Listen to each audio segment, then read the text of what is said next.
Entonces, muy bienvenido a todos los que ya pueden estar para el comienzo de esta lección sobre Lucas capítulo 11. Efectivamente es un capítulo largo, pero aún así creo que no habrá problemas en hablar sobre muchos detalles también en los próximos 55 minutos. Em, Antes de hacerlo, vamos a empezar en oración y dejar ese tiempo para el Señor. Gracias, Señor, una vez más por esta oportunidad que nos das de escuchar lo que tú nos quieres decir. Y el hecho de que hoy tenemos un capítulo largo con 54 versículos es aún mejor porque escucharemos más de primera mano de tu parte y te pedimos, Señor, que tú nos ayudes.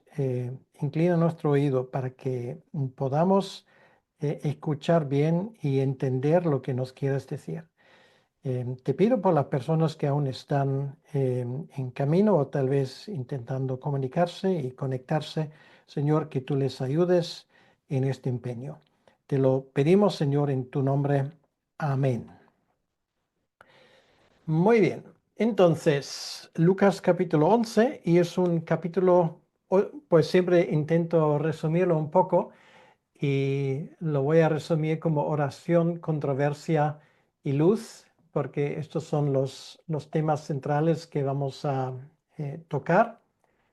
Em, y sobre todo, a ver, ok, muy bien.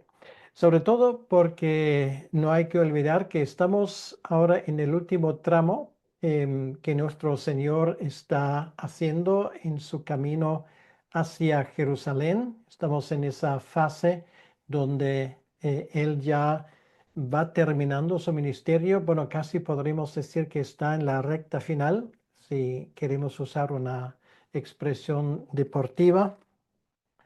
Y en ese camino ya estamos hablando de los alrededores de Jerusalén, de la comarca de Judea. Él tiene esos encuentros de los cuales vamos a hablar también hoy. La primera parte, como ya hemos visto, nos habla de la oración, pero en ese capítulo, en términos generales, podemos decir que vamos a ver diferentes facetas de este ministerio de nuestro Señor.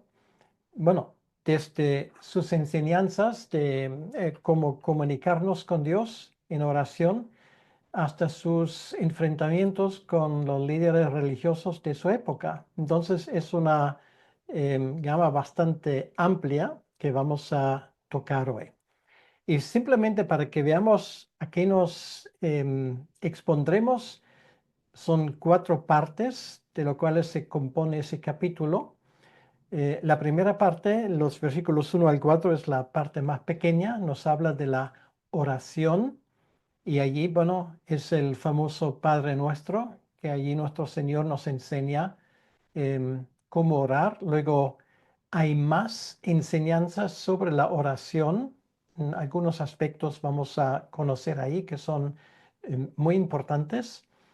Y luego, acto seguido, pues le vemos en uno de sus, bueno, no la primera, pero uno de sus mejor descritas controversias con los fariseos, donde Jesús defiende su autoridad y su poder. Y luego en la última parte, bueno, obviamente los números entre paréntesis se refieren a los versículos del capítulo para una oración más fácil. Em, Hablando con esos fariseos, son las denuncias que él hace contra ese tipo de religiosidad superficial, esa crítica a la hipocresía. Bien, entonces vamos a empezar directamente con esa primera parte, en que dice en el versículo 1: aconteció que estaba Jesús orando en un lugar y cuando terminó, uno de sus discípulos le dijo: Señor, enséñanos a orar como también Juan enseñó a sus discípulos. Y les dijo: cuando oréis, decid: Padre nuestro que estás en los cielos, santificado sea tu nombre, venga tu reino, hágase tu voluntad como en el cielo, así también en la tierra. El pan nuestro de cada día, dánoslo hoy, y perdónanos nuestros pecados, porque también nosotros perdonamos a todos los que nos deben. Y no nos metas en tentación, mas líbranos del mal. Bueno, esto es la parte que conocemos como el Padre Nuestro. Es una oración modélica, no necesariamente pensado para repetirla literalmente, aunque yo tampoco veo ningún problema con esto. Es idóneo tanto en los cultos caseras como en los cultos en nuestras iglesias. Una oración muy ¿cómo diría yo? Bueno, no voy a decir acertada, porque todo lo que nuestro Señor dijo es acertado, pero una oración que habla realmente de las cosas más importantes que deberían caracterizar nuestra vida de oración. Entonces, bueno, lo hace a raíz de una petición de un discípulo anónimo, no sabemos quién fue, y lo que llama la atención son dos cosas, porque alguien que ha estudiado con nosotros recientemente el Padre Nuestro en el Sermón del Monte, nos va a decir, pero José, aquí esto no surge en el mismo contexto. Y efectivamente no surge en el mismo contexto. Lo dije en otra ocasión, en un ministerio de 3 años y medio, obviamente como lo hace cualquier predicador hasta el día de hoy, perdón que llama al Señor Jesucristo predicador, era por supuesto mucho más que esto, pero cualquiera que habla en público, obviamente él no todos los días pues habla de algo que nunca ha mencionado, claro, él repite cosas, obviamente. Y esta oración, pues en más que una ocasión lo habrá enseñado. Y sus discípulos seguramente como eran, no eran personas precisamente que recordaban las cosas fácilmente, la mayoría por lo menos no. Entonces, no es nada extraño que más que una ocasión le piden esto. Eso es lo primero, ¿vale? Lo segundo es que alguien va a decir, pero ahí falta una parte, ¿vale? La última parte, pero a ti sea la honra y la gloria para todos los siglos. Amén. Esto aquí no sale. No sale porque aunque él lo usa en el capítulo 5 de Mateo, realmente esa última parte es una cita del Antiguo Testamento, ¿vale? Ahora no he puesto la referencia exacta, creo que sale, me podría equivocar, pero seguramente en tu Biblia tienes el versículo paralelo, creo que sale en Primera de Crónicas, no sé exactamente en qué capítulo, pero bueno, da igual. Entonces, simplemente nos demuestra esto, que esta oración es un poco como una caja de Legos, ¿no? O sea, tú puedes añadir cosas o puedes quitar cosas, ¿vale? O sea, no es algo que tiene que ser así y si cambias una sílaba ya no vale como oración. No es una oración mágica, ¿vale? Y en ese caso, él no añade esa cita del Antiguo Testamento, que por supuesto forma parte de lo que nosotros llamamos el Padre Nuestro, y si uno quiere, pues por supuesto lo pone sin problema ninguno, obviamente. Entonces, em, la importancia, bueno, porque los discípulos reconocen aquí la necesidad de aprender a comunicarse con Dios de manera efectiva. Una vez más, efectivo no quiere decir que esto es como un conjuro mágico, ¿vale? Infelizmente en la iglesia católica romana y en algunas iglesias protestantes, vamos a ser honestos, eso se usa un poco en ese sentido. No tiene nada que ver con esto, ¿vale? Pero hay unos puntos que salen en esta oración que son fundamentales. ¿Por qué? Porque Dios quiere que oremos por estas cosas, ¿vale? Así de sencillo, simplemente. Entonces, vamos a ver rápidamente de qué él habla aquí. Bueno, aquí lo pongo otra vez por escrito. Tenemos el comienzo, que es una invocación, y esto empieza con la adoración, ¿vale? O sea, esto nos enseña una cosa. O sea, antes de pedir cualquier otra cosa, lo más importante es que adoremos a Dios, ¿vale? Esto es lo primero, que su nombre sea santificado. Y lógicamente, luego oremos por una cosa muy fundamental, y esto realmente es la primera petición, y esto es que venga su reino, ¿vale? Esto es central. En el Sermón del Monte Jesús lo dice, eh, ¿qué es lo que hay que procurar primero? Hay que procurar primero y buscar primero el reino de Dios. Y nuestra, nuestro deseo es que este reino venga pronto, que se haga visible, palpable y que cada uno de nosotros contribuya. Bueno, aquellos que han estado en Sarapiquí saben que se puede mencionar más cosas, pero ahora estoy intentando quedar con lo más básico. Y esto lo vemos con lo que sigue a continuación. ¿Cuál es nuestro deseo? Pues el reino viene en la medida que se haga la voluntad de Dios. Claro, la voluntad de Dios en nuestras propias vidas. Y Jesús dice, como en el cielo, quiere decir que en el mundo invisible, claro, ahí se hace la voluntad de Dios. O sea, ningún ángel va a decir, bueno, hoy no me da la gana de obedecer a Dios y hacer lo que Él me manda, sino allí lo que Dios dice se hace.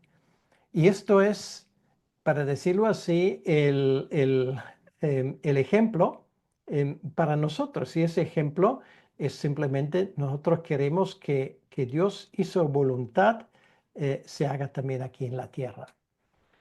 Em, Luego, la petición por sustento, ¿no? Esto es algo legítimo. Aquí no estamos hablando de caprichos. Tú puedes orar por un nuevo carro, pues sí, puedes orar, ¿vale? Pero no es una cosa esencial para la vida. Puedes orar que, no sé, que haga buen tiempo en tus vacaciones, pues sí, no hay ningún problema con esto, pero creo que vamos a estar de acuerdo que ahí no vas a tener una promesa bíblica en la cual te puedes apoyar, porque puede que en los 15 días no deja de llover. Eh, Así que aquí estamos hablando por cosas básicas. Y esto implica que Dios está dispuesto, y así Jesús lo explica en el Sermón del Monte, de darnos lo que realmente necesitamos. Y luego otra cosa que es esencial en nuestra vida, que es el tema del perdón de los pecados. Aquí Jesús establece una relación. Nuestros pecados serán perdonados en la medida que nosotros también perdonamos a otros, ¿vale? Allí puse en su momento el ejemplo de los dos deudores, que todos lo conocemos perfectamente. O sea, mm, tomando en cuenta lo que Dios ha hecho en nuestra vida, lo que Él nos ha perdonado, pues obviamente nosotros no estamos en una posición de requerir que otros se arrodillen delante de nosotros para pedirnos perdón. Nosotros les perdonamos antes, ¿vale? Si ellos lo hacen, bueno, allá ellos. Pero nuestra actitud es que no vamos a guardar rincón, rincón no, rencor contra nadie. Y luego el siguiente tema, protección espiritual. No nos metas en tentación, mas líbranos del mal. Esto nos habla de que a raíz de la experiencia de que el Espíritu Santo le llevó a Jesucristo al desierto, no fue el diablo, fue el Espíritu Santo, em, que le pedimos a Dios que en la medida que sea posible, que Él deja que ese cáliz pase de nosotros. Y nos hemos dado cuenta que en la vida de Jesucristo, Él añade enseguida, pero no en mi voluntad, es la tuya, que se haga, ¿vale? Pero podemos pedirle que esas pruebas en la vida que nos vienen de parte de Dios em, sean reducidas, ¿vale? Y que más todavía que Él nos libre del mal en el sentido de que cuando estemos en pruebas reaccionemos de una forma inadecuada, ¿vale? Porque esto no tiene cabida en nuestra vida. Un buen ejemplo es si tú pisas una flor, ¿vale? Que es una lástima, pero ¿qué hace esa flor? Pues sale lo que hay dentro, ese aroma, ¿vale? Y tú pisas una rosa y esa rosa va a desprender un aroma impresionante, ¿vale? ¿Por qué? Bueno, porque es su esencia. Entonces, cuando Dios nos libra del mal exterior e interior, en la medida que esto ocurre en las tentaciones, vamos a reaccionar de una forma adecuada. Bien, bueno, esto en muy breves palabras es la esencia de esa oración. Por lo tanto, nos da una pauta cómo orar. Claro, eso se puede alargar, se puede añadir más cosas, podemos decirlo con nuestras propias palabras. No hay ningún problema con esto, pero estos elementos son fundamentales para la oración.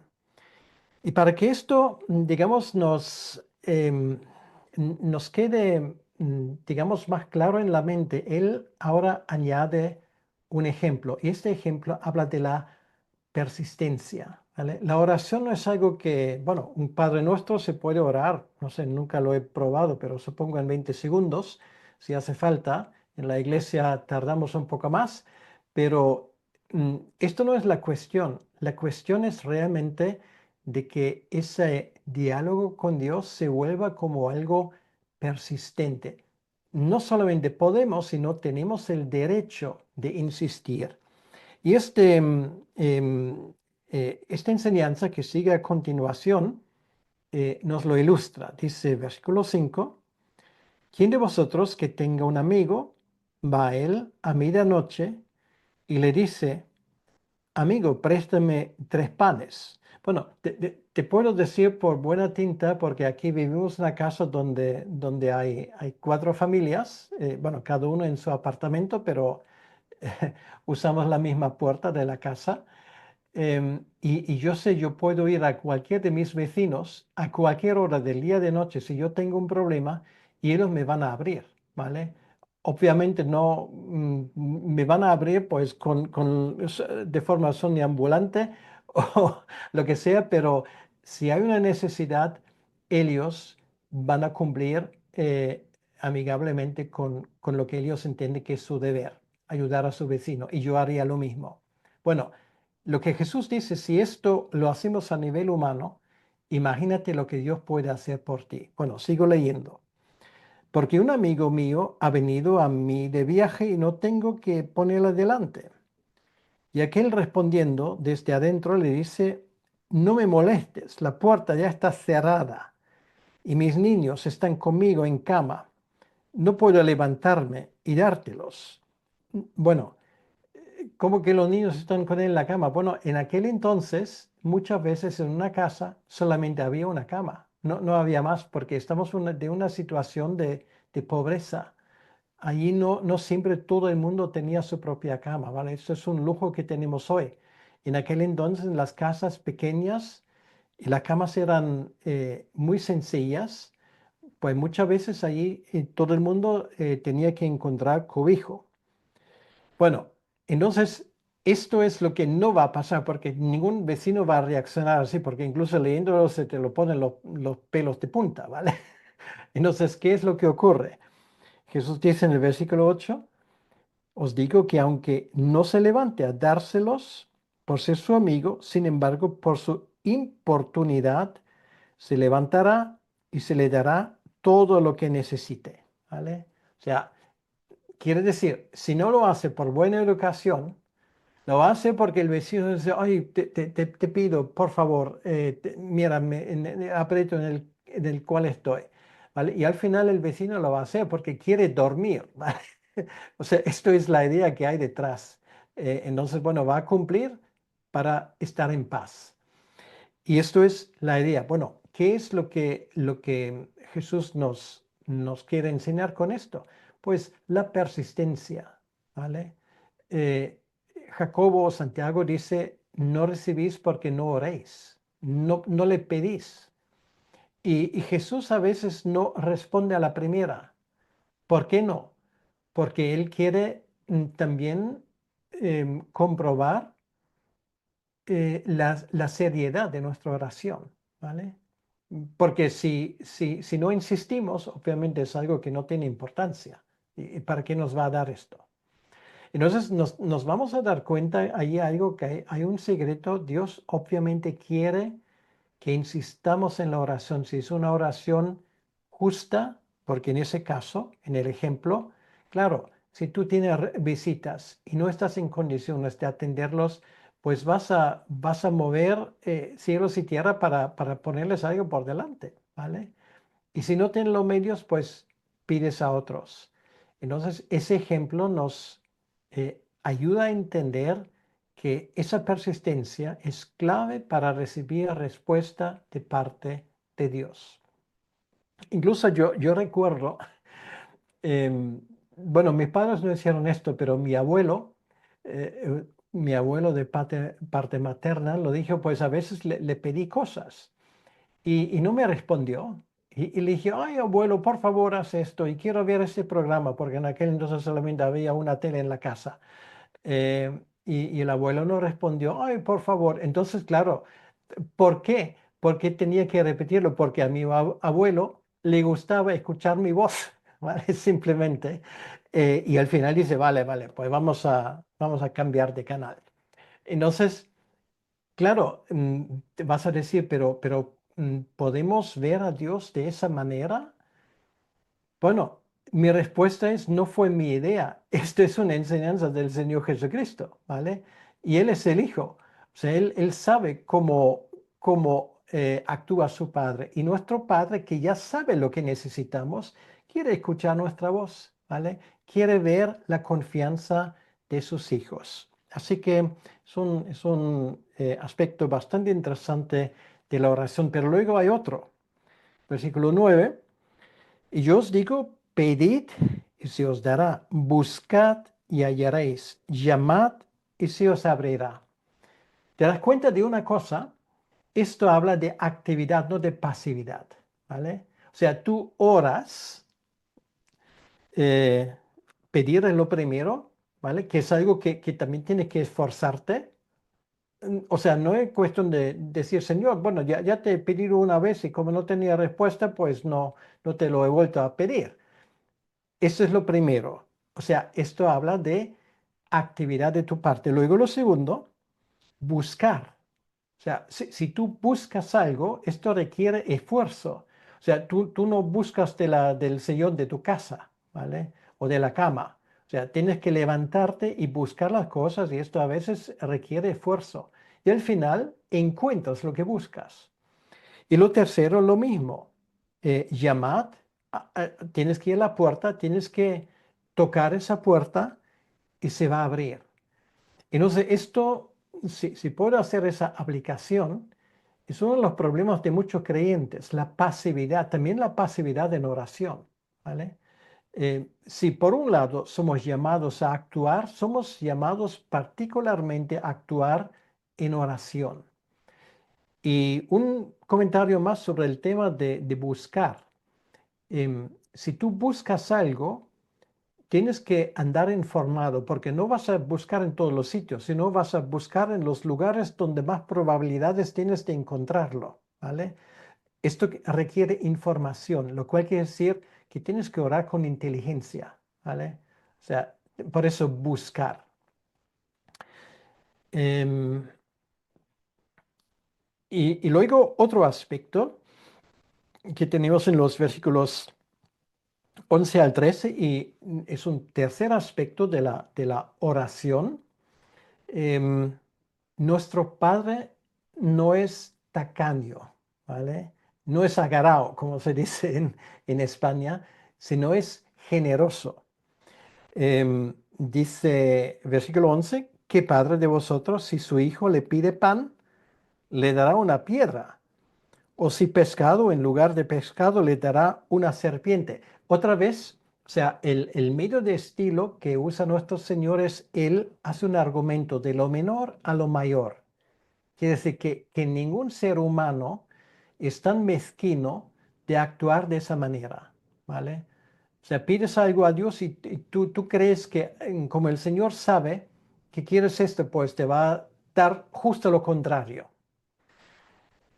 Yo recuerdo, tenía una compañera de estudios y ella tenía un miedo espantoso al frío, ¿vale?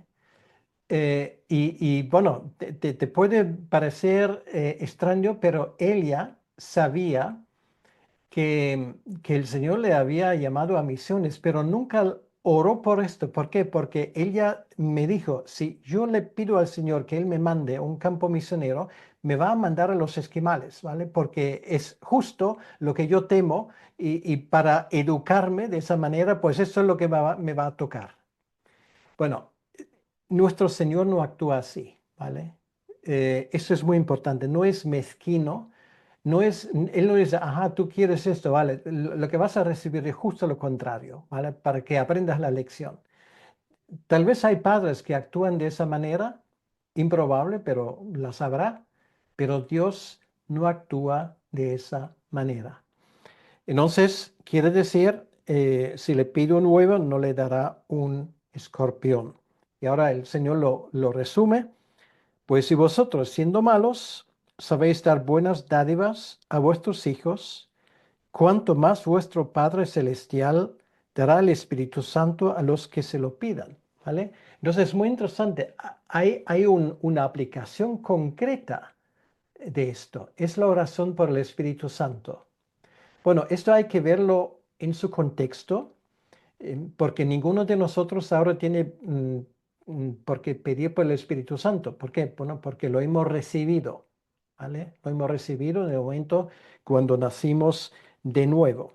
Pero esto ocurre antes del día de Pentecostés. Obviamente, los discípulos aún están en una fase donde el Espíritu Santo no mora o no ha morado de la misma manera como Él ha morado a partir del día de Pentecostés. No hay que olvidar que el Pedro antes no era el mismo que el Pedro después, ¿vale? Hay una gran diferencia. Entonces, en ese sentido, Él usa lo más importante tal vez, que es el tema del Espíritu Santo, ¿vale? El nacer de nuevo. Y dice, bueno, incluso si tú oras algo por el estilo, el Señor no te va a engañar, ¿vale? Con esto. Lo cual significa si son cosas menores en importancia, ocurre de la misma manera, ¿vale? Si el Señor en algo tan importante actúa de una forma em, generosa, fiable, pues imagínate cómo será en las demás cosas. Bueno. Esto en cuanto a la oración, y creo que son tres lecciones preciosas que tenemos allí, pero allí ya viene la acusación, ¿vale? De parte de los religiosos de su tiempo, y viene a raíz de una cosa que Jesús hacía habitualmente, y esto era echar fuera demonios. Entonces dice el versículo 14. Estaba Jesús echando fuera un demonio que era mudo, y aconteció que salido el demonio, el mudo habló y la gente se maravilló. Pero algunos de ellos decían, por Belcebú, príncipe de los demonios, echa fuera los demonios. Ahora, esto es muy interesante. En primer lugar, bueno, ese demonio estaba mudo, lo cual quiere decir que él hizo que la persona que el poesía no podía hablar, ¿vale? Esto es la idea. Y una vez más, muy importante, el que nos cuenta la historia es un médico, ¿vale? O sea, Lucas, por supuesto, en aquel entonces había casos donde por accidente o por razones que nosotros llamamos naturales, una persona no podía hablar de la misma manera como esto ocurre hoy en día. O sea, eso no necesariamente significa que una persona está poseída solamente porque no puede hablar. Pero en ese caso, obviamente, iba acompañado de otras señales que indican hacia una posesión demoníaca. O sea, Lucas perfectamente sabe distinguir las cosas, lógicamente, porque esto le viene de profesión. Y él certifica, bueno, aquí esto no es una cosa normal, es una cosa sobrenatural. Jesús echa fuera el demonio. Obviamente, la persona aquí se recupera completamente y eso se hace en público y en este caso, algunos que están allí, obviamente, gente que que tienen cargos religiosos dentro del judaísmo, dicen por Belcebú, príncipe de los demonios, echa fuera los demonios. Quiere decir que él sabe hacerlo porque, claro, él tiene un pacto con el diablo. Bueno, Belcebú viene de una palabra hebrea que significa Baal-Zebab. Baal-Zebab es el señor de las moscas. ¿Por qué? Bueno, porque Belcebú es una deidad originalmente cananita, y los cananitas, bueno, no eran hermanas de la caridad precisamente en sus costumbres religiosos. O sea, había allí ofrendas humanas, o sea, se sacrificaban niños. Bueno, una cosa sumamente cruel. Entonces, ahora no quiero que a nadie se le corte la digestión, pero obviamente donde tú tienes ese tipo de sacrificios, eso atrae las moscas, ¿vale? O sea, de allí viene el nombre. Entonces, Belcebú o Baal-Zebab, como es su nombre en hebreo, se consideraba el sumo dios de los cananitas. O sea, muchas veces se usaba esto para hablar del diablo mismo, ¿vale? Entonces, los religiosos que se creían expertos en el tema, nosotros sabemos cómo puede hacerlo, ¿vale? Porque él ha hecho un pacto con el diablo y como los demonios le tienen que obedecer, esto es lo que monta ahí es un espectáculo, pero es porque él mismo tiene un demonio.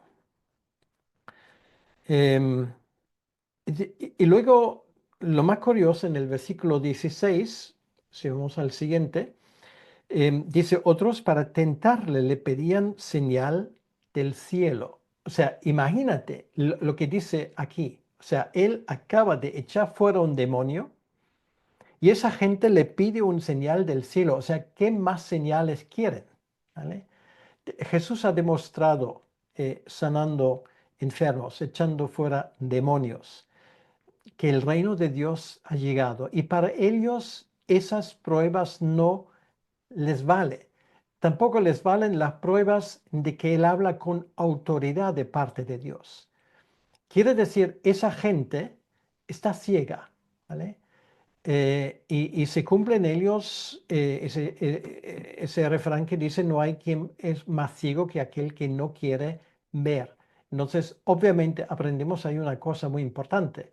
Si la gente va en esa tesitura, tú puedes hacer lo que quieras, no lo van a aceptar. O sea, puedes andar sobre las aguas como Jesús lo hizo y te van a decir, bueno, anda sobre las aguas porque no sabe nadar, ¿vale? O sea, usan cualquier pretexto para decir, no, esto no es. Bueno, entonces Jesús lo usa para desparajar ese tipo de argumentación. Y le dice en el versículo 17, mas él, conociendo los pensamientos de ellos, les dijo, todo reino dividido contra sí mismo es asolado, y una casa dividida contra sí misma cae. Y si también Satanás está dividido contra sí mismo, ¿cómo permanecerá su reino? Ya que decís que por Belcebú echo yo fuera los demonios. O sea, lo que Jesús aquí hace es simplemente usa la lógica, ¿vale? La lógica, porque con otros argumentos a esa gente no llegas, pero te vas a dar cuenta que tampoco la lógica sirve. O sea, la idea es la siguiente, si el reino de Dios perdón, el reino del diablo está dividido. Entonces no hace falta que venga el Mesías, ¿vale? Porque en este caso ese reino, si hay em, luchas internas, se va a caer por su propio peso. Y sin embargo, esto no es lo que la Escritura dice, ¿no? Sin embargo, es una de las tareas del Mesías, como escribe Juan, que Jesús ha venido para destruir las obras de Satanás. Esto era una obra mesiánica. Entonces, lógicamente, él dice que Satanás no lucharía contra sí mismo.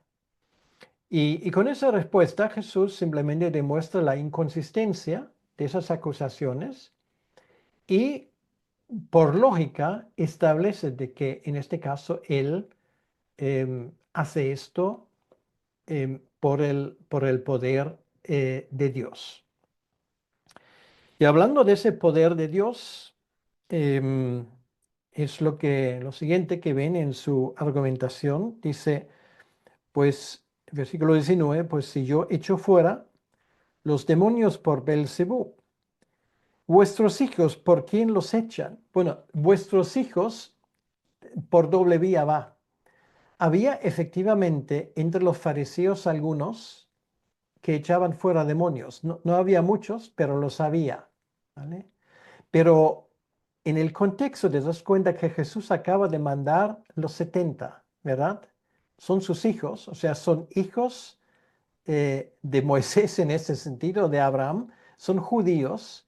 Y dice, bueno, no soy yo solamente, aquí hay 70 personas que andan por los cuatro vientos, por todas las comarcas, echando fuera demonios.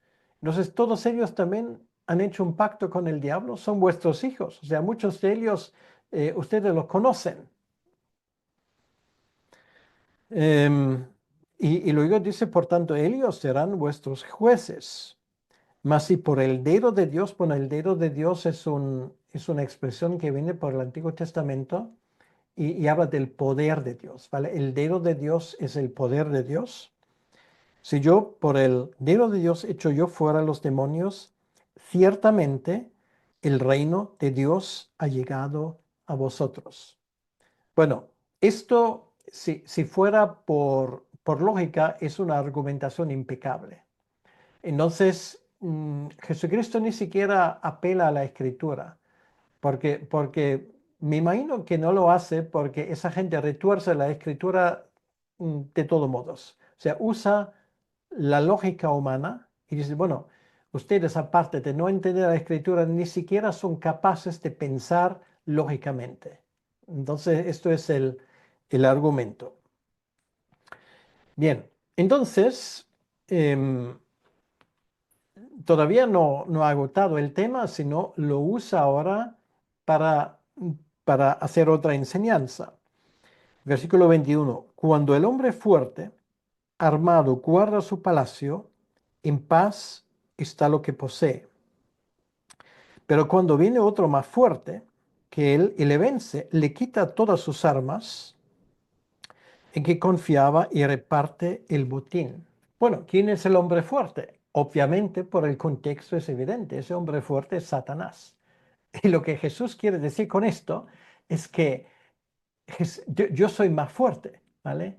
Quiere decir que lo que aquí estamos presenciando es un duelo, ¿vale? Quiere decir, yo soy el más rápido del oeste, o soy el más fuerte, o da igual como lo queremos decir, pero no hay diablo, no hay demonio que se me resiste. Y lo usa con este ejemplo. Y Jesús despoja al diablo. O sea, esto es muy interesante porque en el contexto él habla del reino de Dios. ¿Qué es el reino de Dios? El reino de Dios precisamente habla conquistando terreno que antes fue ocupado por Satanás. Por eso se llama reino de Dios. Lo que antes no estaba bajo el gobierno de Dios, ahora sucesivamente se le arrebata a Satanás. O sea, estamos hablando, digamos, de una guerra continuada donde tenemos la victoria asegurada. ¿Qué te parece? No es, ¿por qué? Bueno, porque el que lucha de nuestra parte es el más fuerte. Más fuerte es aquel que está dentro de vosotros que aquel que está en el mundo. Entonces, imagínate las consecuencias que tiene esto. Y luego dice, le quita todas sus armas en que confiaba y reparte el botín. El libro de Proverbios dice que la riqueza de los injustos es guardado para el justo, ¿vale? Y no solamente estamos hablando de dinero y de cosas tangibles, sino estamos hablando de quién manda en ese mundo. Satanás cada vez va a tener menos poder y es uno de los muchos indicios que nos da el Señor Jesucristo de que el reino de Dios no se encoge, sino se extiende. ¿Vale? Y ahora no voy a empezar citando a los demás porque si no, no vamos a hacer otra cosa en esta mañana. Em, el Señor lo dijo muy claramente que las puertas del Hades no prevalecerán contra la iglesia. Y esto entra en el contexto. Y él luego añade, el que no es conmigo, contra mí es.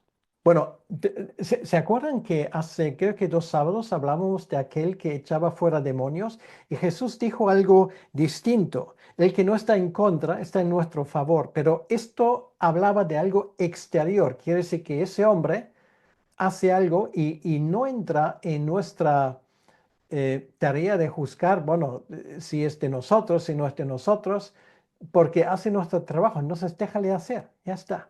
Pero aquí estamos hablando de una actitud interior, ¿vale? Y por lo tanto Jesús ahora no dice lo contrario, sino lo aplica de otra manera. Quien no está conmigo en esto, ¿vale? En esa visión del reino de Dios, está en contra. Entonces, ¿hay tierra neutral ahí? ¿Hay terreno neutral? Obviamente no. Y el que conmigo no recoge, desparrama. O sea, ¿cuál va a ser tu tarea en el reino de Dios? Pues recoger, conquistar, repartir el botín, ¿vale? Para que el reino de Dios crezca todos los días. Y si no haces esto realmente, bueno, como se suele decir, si no ayudas en esto, quítate de en medio, ¿vale? No estorbes a los demás. Entonces, es, bueno, una vez más, yo estoy parafraseando, la idea no es mía, estoy simplemente diciendo lo que el texto dice. Entonces, Jesús añade allí otra cosa para aprender en cuanto a todo ese tema. Cuando el espíritu inmundo sale del hombre, anda por lugares secos, buscando reposo, y no hallándolo, dice, volveré a mi casa de donde salí. Y cuando llega, la halla barrida y adornada. Entonces va y toma otros 7 espíritus peores que él, y entrados moran allí, y el postrer estado de aquel hombre viene a ser peor que el primero. Esto es muy interesante porque es una advertencia. Jesús aquí está usando una metáfora poderosa para ilustrar un peligro de una reforma superficial, ¿vale? De eso estamos hablando.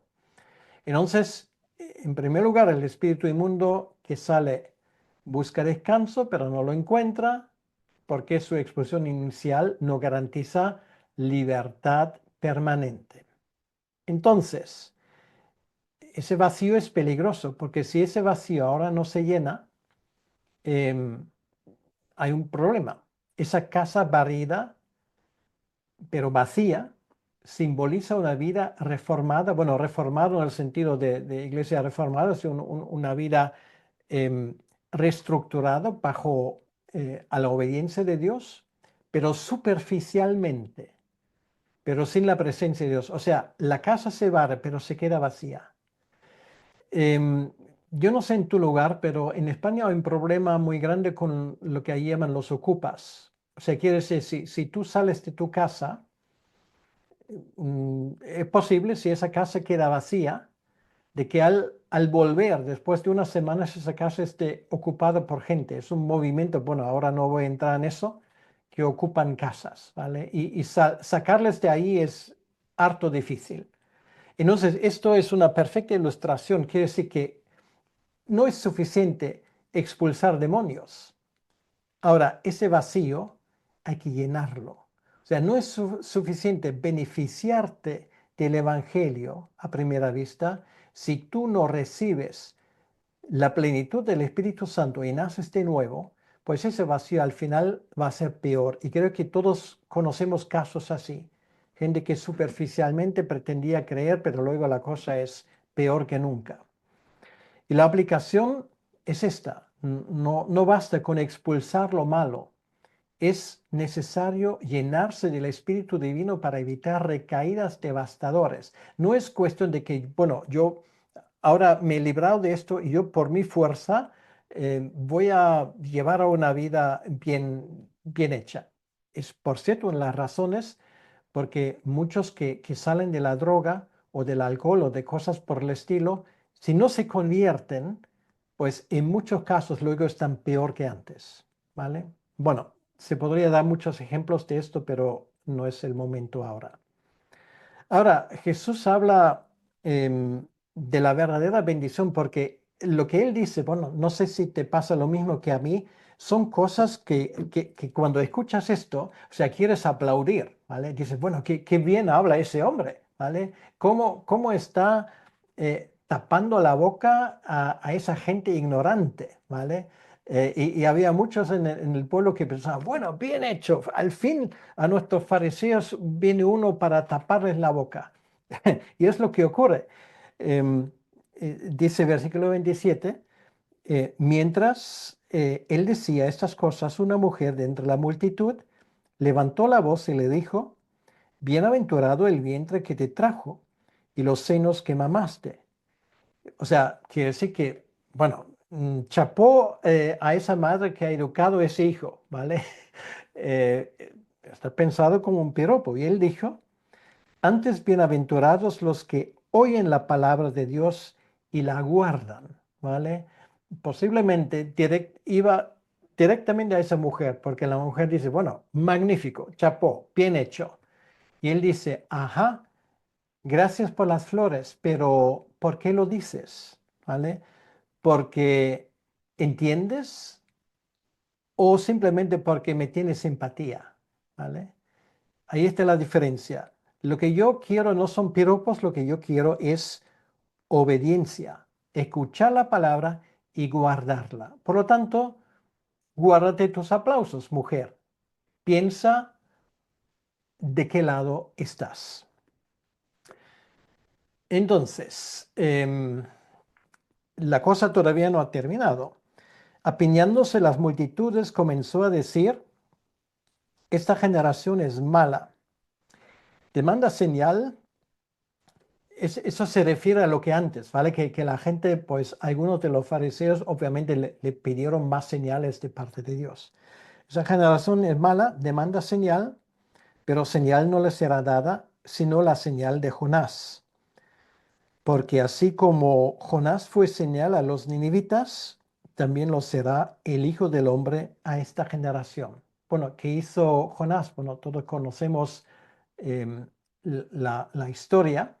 Jonás tuvo 3 días en el vientre del pez, prefigurando la muerte y la resurrección. Luego se fue, predicó, había una conversión inicial, pero luego Nínive volvió a las andadas después de unos años y finalmente la ciudad cayó bajo el juicio de Dios, lo cual, por cierto, certifica el profeta Nahum, que era posterior a Jonás.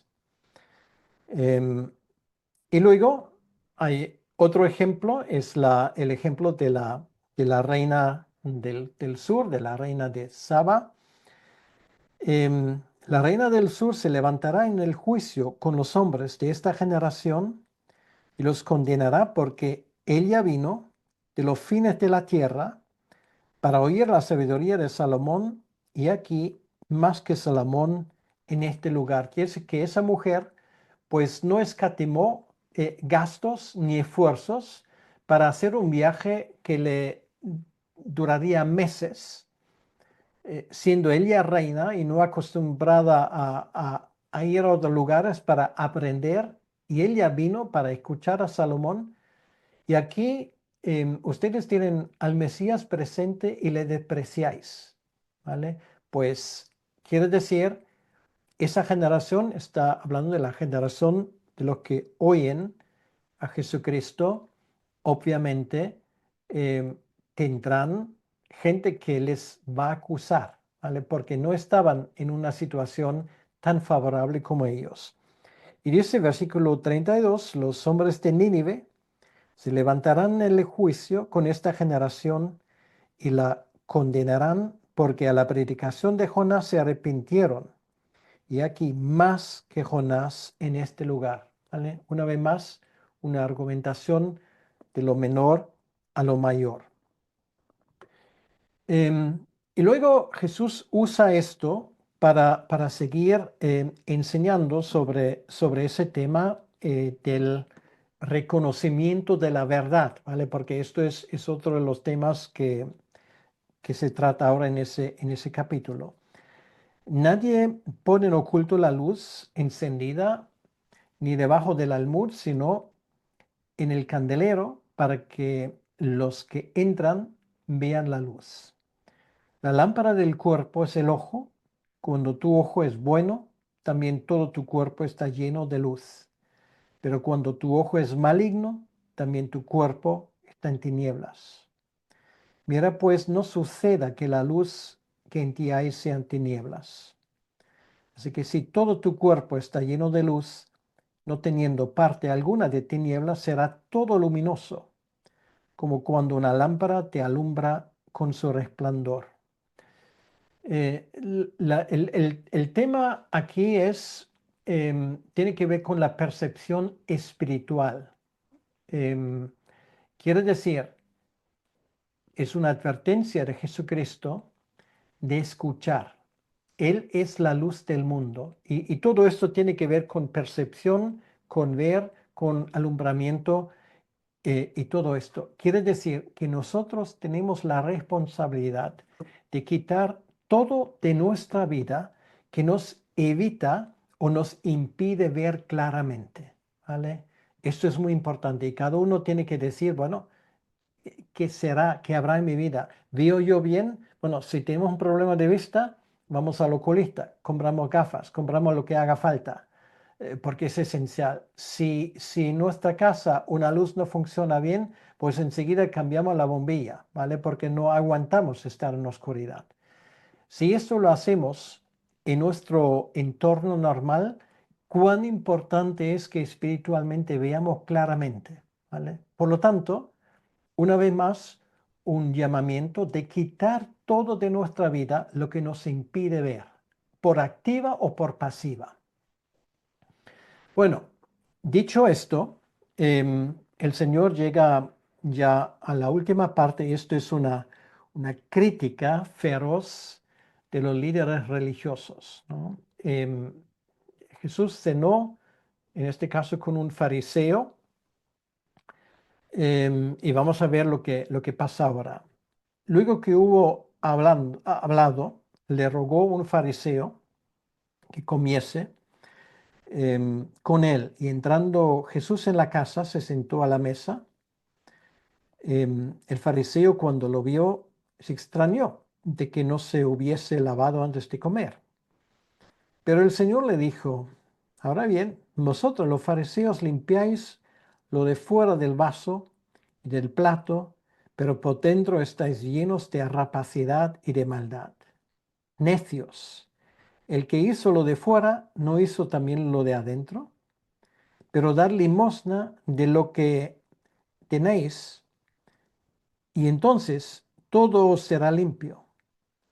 Mas hay de vosotros, fariseos, que diezmáis la menta y la ruda y toda hortaliza y pasáis por alto la justicia del amor de Dios. Estos era necesario hacer sin dejar aquello.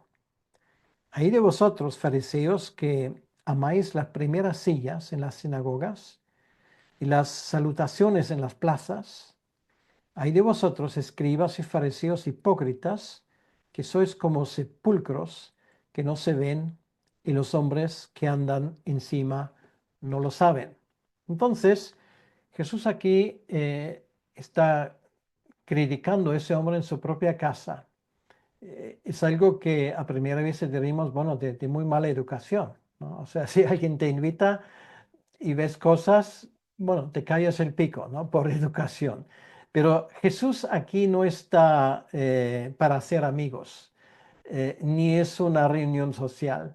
O sea, Él en ningún momento puede negar que es el Hijo de Dios y ha venido con una misión. Y esa misión es hablar claro. Y le dice a ese hombre, vuestra religiosidad exterior no sirve para nada si no se corresponde con una santidad interior, ¿vale? Si esto no es el caso, hay una palabra, se llama hipocresía. Em, Hipócrites en griego es alguien que está debajo de una máscara, ¿vale? En el teatro griego había actores que andaban con máscaras. Tú no sabías que estaba debajo de la máscara, ¿vale? Entonces es la palabra que él usa. Y él dice, bueno, tenéis máscaras religiosas, em, estáis, son muy escrupulosos en cumplir ciertas leyes que vosotros entendáis que son em, de importancia, y sin embargo, esto no se corresponde por una santidad interior, con un verdadero deseo de glorificar a Dios. Ustedes están glorificando a sus propios egos, ¿vale? Esto es el problema. Bien, entonces, ay, vamos a dejar esto ahí. Entonces, la crítica de Jesús que él dice aquí, pues sigue. Y voy a leer el resto, pues haciendo algún que otro comentario. Respondiendo uno de los intérpretes de la ley, bueno, en este caso, en la casa de ese fariseo, bueno, había varios, había escribas, los que copiaron em, digamos, los rollos sagrados de la palabra de Dios. Había, como en este caso, intérpretes de la ley, que es gente, normalmente son sacerdotes que tenían la tarea de explicar la Torá, ¿vale? Entonces se supone gente entendida en las escrituras. Y ojo, eran entendidas en las escrituras. Lo que pasa es que todo su conocimiento teológico y religioso no les sirvió. ¿Por qué? Porque hicieron una división entre su vida personal y lo que ellos enseñaron a la gente. Dice el versículo 45, respondiendo uno de los intérpretes de la ley, le dijo, maestro, cuando dices esto, también nos afrentas a nosotros, ¿vale? O sea, que sí, cuidado porque me siento ofendido. Y él dijo, ay de vosotros también. Bueno, Jesús, o sea, Jesús no era diplomático. No dijo, lo siento mucho, no quería ofender, no, sí quería ofender. Esto era precisamente su intención, ¿vale? Esto no caería muy bien hoy en día, pero a Jesús le importaba un bledo. Em, Hay de vosotros también, intérpretes de la ley, porque cargáis a los hombres con cargas que no pueden llevar, pero vosotros ni aun con un dedo los tocáis. Quiere decir que son ustedes expertos en oprimir a la gente con cargas cada vez más pesadas, pero ustedes para cualquier cosa que ustedes no quieren cumplir, pues se buscan una explicación teológica para no hacerlo, ¿vale? Hay de vosotros que edificáis los sepulcros de los profetas a quienes mataron vuestros padres, ¿vale? Quiere decir, eso de matar profetas, esto es precisamente su especialidad, ¿vale? Señores religiosos. Y podría haber añadido, aquí tenéis a alguien delante que dentro de pocos días va a correr la misma suerte por sus intrigas. De modo que sois testigos consentidores de los hechos de vuestros padres, porque a la verdad ellos los mataron y vosotros edificáis sus sepulcros. Quiere decir que ellos especialistas en matar profetas, además son honrados encima por ustedes. O sea, Jesús aquí, bueno, entra a saco, como se suele decir. O sea, toda la hipocresía de ese sistema, él lo pone de manifiesto. Por eso la sabiduría de Dios también dijo, los enviaré profetas y apóstoles, y de ellos a unos matarán y otros perseguirán, para que se demande de esta generación la sangre de todos los profetas que se ha derramado desde la fundación del mundo. ¿Se acuerdan que dentro de unos días van a gritar que su sangre venga sobre nosotros y nuestros hijos? O sea, ¿cómo se cumplieron las palabras del Señor? Y ahí dice, desde la sangre de Abel, por cierto, eso siempre lo uso para demostrar que Abel era profeta, ¿vale? El primer profeta era Abel. Es lo que este versículo dice. Desde la sangre de Abel hasta la sangre de Zacarías, que murió entre el altar y el templo. Sí os digo que será demandada de esta generación. Y así fue, así fue. Cuando se destruye el templo, se cerró ese capítulo completamente. La herencia fue arrebatada a los judíos y Dios se lo dio a una generación que hizo las obras correspondientes, ¿vale? Exactamente como él lo había dicho. Hay de vosotros, intérpretes de la ley. Bueno, es el que dice, oye, por favor no me ofendas, ¿vale? Porque habéis quitado la llave de la ciencia. Bueno, esto es particularmente terrible. O sea, alguien que interpreta la ley, o sea, alguien que expone la Biblia, como dicen hoy en día, ¿qué tiene que hacer? Darle la llave del entendimiento a la gente. Si no le da la llave para que esa gente pueda abrir las escrituras, ha fracasado, ¿vale? ¿Y qué dice Jesús a ellos? Habéis quitado la llave de la ciencia, ¿vale? En vez de dárselo, él no está hablando de ciencias naturales, está hablando del conocimiento de Dios. No solamente ni siquiera les ayudan, pero encima ustedes se lo quitan. Vosotros mismos no entrasteis, a los que entraban se lo impedisteis. O sea, en castellano se dice ni vive ni deja vivir, ¿vale? Es exactamente su actitud.